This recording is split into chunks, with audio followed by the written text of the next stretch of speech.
Today we are going to see about save data page automation shape or save data page smart shape. There are three ways wherein you can trigger a save option in the savable data page. One is by using the save data page smart shape.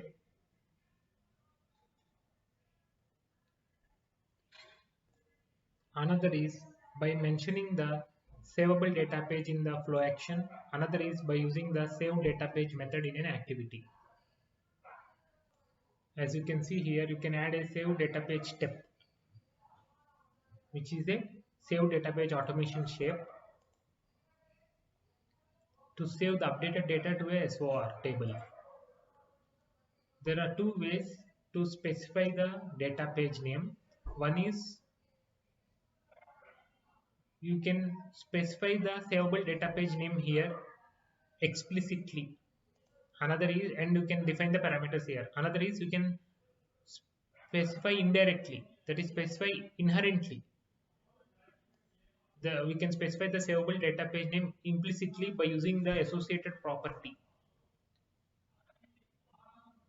This is basically the auto-populated property which refers this to the savable data page to copy data from this data page to that property. So if you are using this implicit method, then the parameters you cannot pass here. Whatever parameters you pass in this property rule form, those are the properties. Another way is you can open any flow action. You can go to the action tab. Here you also you can specify your savable database with when conditions. You can also here specify the savable database name explicitly, or see, this is not a savable data page, so you should not mention this here. For example purpose, I am telling this. You can also specify implicitly by adding the associated property name here. Third method is you can open any activity.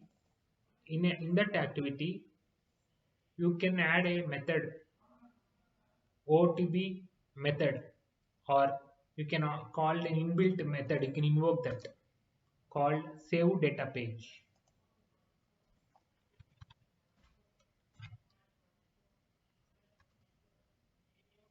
And you can pass your savable data page name as one of the parameters explicitly, or you can select this checkbox by end auto-populate property name to pass the savable data page name implicitly as well.